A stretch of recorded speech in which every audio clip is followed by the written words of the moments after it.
नमस्कार। और आज बात करते हैं prosthetic joint infection. Prosthetic joint क्या है? जो आपके रिप्लेसमेंट हो चुके हैं, जो बदलने जा चुके हैं आपके जोड़ हैं, जिसमें कि मुख्यतः घुटना या फिर कूल्हा प्रत्यारोपण। ये 100 में से 1 या 2 मरीजों में ही होता है, लेकिन जिस तरह से आजकल घुटना और कूल्हा प्रत्यारोपण हो रहे हैं, उसके साथ ही साथ ये इन्फेक्शन के चांसेस भी थोड़े थोड़े बढ़ जाते हैं और इसके नंबर ऑफ केसेस भी बढ़ते जा रहे हैं समय। पेरीप्रोस्थेटिक जॉइंट इन्फेक्शन या पीजेआई एक टर्म दी गई है, जिस भी मरीज में अनफॉर्चुनेटली किसी भी कारण से इन्फेक्शन हो सकता है। अब इन्फेक्शन होने के क्या कारण हो सकते हैं? देखिए, इसमें मुख्यतः जो इन्फेक्शन होने के कारण या तो मरीज की तरफ से हो सकते हैं या कभी कभी ऑपरेशन थिएटर में भी इन्फेक्शन होने की संभावना हो सकती है, क्योंकि हम लोग ऑपरेशन थिएटर में विभिन्न किस्म के ऑपरेशन करते रहते हैं। ऑपरेशन घर में काफी सारे बैक्टीरिया इस तरह के भी होते हैं जो बहुत सारी दवाइयों से, जिस तरह से हम ओटी की ऑपरेशन घर को हम फ्यूमिगेट करते हैं या उसके कीटाणु मारने के लिए काम करते हैं, तो कभी कभी वो रेजिस्टेंट होते हैं। ये हिंदुस्तान से लेके आप विदेश में भी जाएंगे तब भी आपको इस तरह की फाइंडिंग मिल सकती है। दूसरा जो कारण होता है वो पेशेंट ओरिएंटेड होता है, यानी कि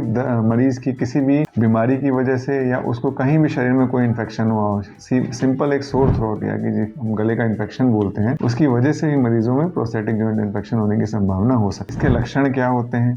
लक्षण की बात करें तो एक सामान्य मरीज या फिर जो भी परेशानी के साथ जो मरीज अस्पताल में आया, जिसका कि घुटना या कूल्हा प्रत्यारोपण किया गया और उसके कुछ समय बाद ही उसको जोड़ में काफी सूजन होने लगी, दर्द होने लगा, बुखार भी साथ में साथ आने लगा और जो जोड़ का घाव है उसमें उसको लालिमा महसूस हो रही है, या फिर जो चीरे का निशान था उसके आसपास से कहीं भी एक फुंसी जैसा है, कुछ घाव बन के उसमें से कुछ पानी रिस रहा है। तो इस तरह के इन्फेक्शन को हम लोग बोलते हैं प्रोस्थेटिक जॉइंट इन्फेक्शन। इसका इलाज क्या है? इलाज के लिए तो सबसे पहला तो हम लोग, एक कहावत है हमारी मेडिकल फील्ड में, बचाव ही पहला उपाय है। तो बचाव करने के लिए हम लोग क्या करते हैं, अपना जो ऑपरेशन घर होता है उसको हम अच्छे तरह से क्लीन करके हमेशा ऑपरेशन करने की तैयारी करते हैं। ऑपरेशन के पहले मरीज की हर किस्म के कोई भी इन्फेक्शन उसके शरीर में ना, उसकी जाँच की जाती है, जिसके के अंदर सोर थ्रोट, पेशाब का इन्फेक्शन, यूटीआई या फिर उसको कोई दांत का इन्फेक्शन तो नहीं रहा, कहीं शरीर में फोड़ा या फुंसी तो नहीं है। ये सब चीजें चेक करने के बाद अगर मरीज को इस तरह कोई परेशानी नहीं है तभी हम ऑपरेशन की ओर अग्रसर होते हैं। या फिर साथ ही साथ मरीज मेडिकल कंडीशन है जिसके के अंदर शुगर सबसे इंपॉर्टेंट, तो शुगर की जांच करवाने के बाद जब शुगर नॉर्मल होता है तभी हम लोग ऑपरेशन के लिए प्रोसीड करते हैं। अब बात करते हैं ऑपरेशन घर के लिए। ऑपरेशन घर में हम जब भी ऑपरेशन करते हैं कोशिश करते हैं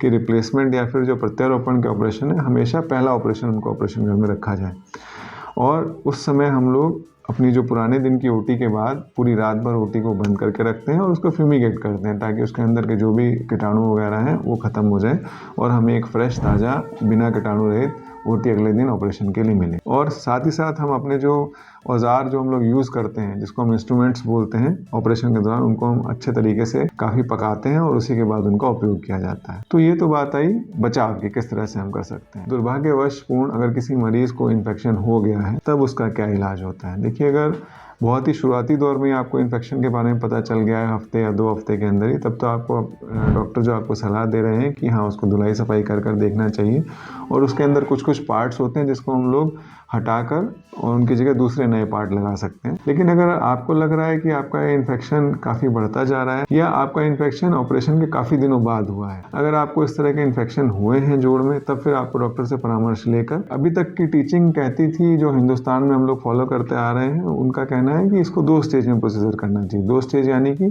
पहली स्टेज में आपका जो भी अंदर इम्प्लांट पड़ा हुआ है, बाहरी चीज़ जो भी आपके शरीर में डाली गई है रिप्लेसमेंट के समय, उसको हम पूरा अच्छी तरह से निकालें, चारों तरफ से उसकी धुलाई सफाई करें, उसके कई जगह से कीटाणु के लिए कल्चर भेजा जाए ताकि उसके अनुसार हम लोग दवा चला पाएं और उस जगह पर जो निकालने के बाद जगह बचेगी, चाहे घुटने या कूल्हे में, उस जगह पे एंटीबायोटिक दवाओं का एक मिश्रण बनाकर उसमें स्पेसर बनते हैं। स्पेसर को हम लोग उसको खाली जगह पर डाल के छोड़ देते हैं और उसके 1.5 से 2 महीने बाद, depending on the condition of patient, हम लोग वापस से उसको फिर रिवीजन रिप्लेसमेंट करेंगे मरीज को, ताकि वो वापस से ठीक से अपने पैरों पर खड़ा हो पाए। इस दौरान उस मरीज को कुछ एंटीबायोटिक चलती रहती हैं और उसके कल्चर के अकॉर्डिंग भी लंबे समय तक उस मरीज को दवाएं दी जाती। तो ये एक स्टैंडर्ड प्रोटोकॉल है जो हम लोग फॉलो करते आ रहे हैं और एक सेफ प्रोटोकॉल है जो कि समय के साथ काफी टाइम टेस्टेड है। लेकिन आजकल विदेशों में, जर्मनी में या कुछ अच्छी जगहों में जो बड़े सेंटर हैं, वो सिंगल स्टेज रिवीजन भी करने लगे हैं इन्फेक्टेड केसेस में। सिंगल स्टेज रिवीजन क्या है? उसमें एक ही स्टेज में आपका जो इन्फेक्ट हुआ वाला जोड़ है उसको चारों तरफ से अच्छे से क्लीन कर जो इम्प्लांट पड़ा हुआ है उसको निकाल कर बदलकर उसकी जगह दूसरा इम्प्लांट कर देते हैं। साथ ही साथ काफ़ी एंटीबायोटिक और हैवी डोज के एंटीबायोटिक का यूज़ किया जाता है ऐसे मरीजों में। लेकिन हमारे सिनेरियो में, हमारे देश के, हिंदुस्तान के सिनेरियो में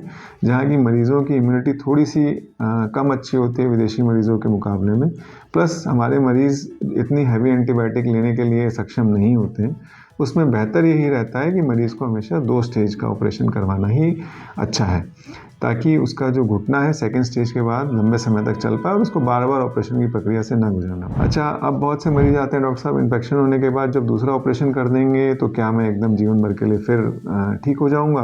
क्या मुझे कभी इन्फेक्शन नहीं होगा? देखिए, इन्फेक्शन एक बार हड्डी का होता है तो उसको बार-बार होने की संभावना हो सकती है। तो दुनिया में कोई ये आपको गारंटी या किसी विश्वास के साथ बता नहीं सकता है कि भविष्य में आपको इन्फेक्शन होगा कि नहीं होगा। अगर खुदा ना खास्ता भविष्य में आपको फिर से इन्फेक्शन होता है, तब फिर आपको सेम प्रक्रिया से गुजरना पड़ेगा। आप अपनी शरीर की इम्यूनिटी को बूस्ट करके रखिए। कोई भी आप प्रत्यारोपण, चाहे कंधा हो, चाहे कूहनी हो, चाहे कूल्हा, चाहे घुटना, कोई भी प्रत्यारोपण के बाद अपने शरीर की इम्यूनिटी को बढ़ाकर रखें। और आपको अगर किसी प्रकार की परेशानी समझ आती है तो तुरंत अपने डॉक्टर से संपर्क करें। रिप्लेसमेंट एक ऐसी प्रक्रिया है जो कि मरीज को चलने में बहुत दर्द रहित जीवन देती है और मरीज बिना दर्द के प्रत्यारोपण के बाद चलता है अच्छे से। ये होने की संभावना, इन्फेक्शन होने की संभावना 100 में से 1 मरीज में हो सकती है, लेकिन कोई बता नहीं सकता किस मरीज में होगी। तो इसके बहुत सारे फैक्टर्स होते हैं, जैसा कि हम लोगों ने अभी डिस्कस किया। थैंक यू, नमस्कार।